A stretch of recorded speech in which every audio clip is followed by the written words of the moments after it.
Assalamualaikum warahmatullahi wabarakatuh. Sareng abdi si Pamela Niraihan di kelas 10 bahasa bade nyaritakeun dongeng legenda Batu Hiu Pangandaran.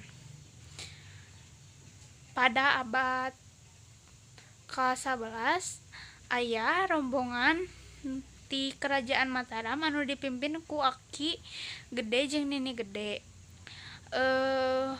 Eta rombongan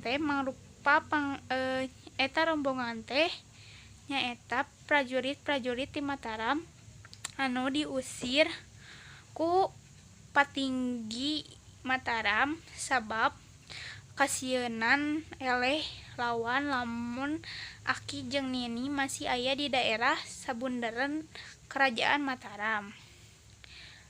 Geus ngalalakon eta rombongan teh nepi ka basisir laut anu disebut ayeuna Batu Hiu. Selilang ngalalakon nepi we ka basisir laut kidul anu disebut ayeuna teh Batu Hiu. Si Aki jeung si Nini teh istirahat. Nalika istirahatna si Aki teh nitah ka prajuritna jang neangan tuangeun jang rombonganana. Si Aki teh nitah prajurit nyaeta si Galunggung Kuning, Galuh Orde. Eta dua prajurit teh neangan lauk nepi ka tengah laut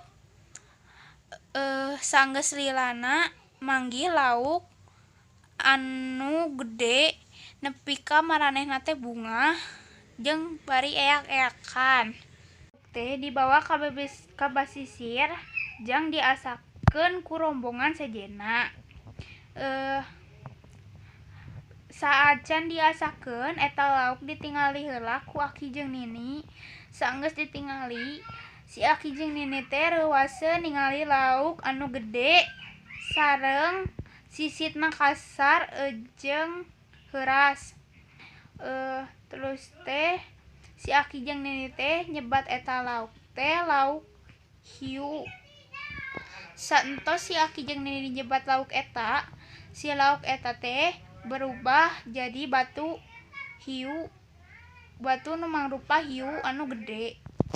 Disebut harita eta lembur teh disebutna Batu Hiu anu tempatna di Kecamatan Paringin 14 km ti Pangandaran mah. Sakian ti abdi, hapunten bilih abdi aya salah jeung kakarangan ti video ieu. Assalamualaikum warahmatullahi wabarakatuh.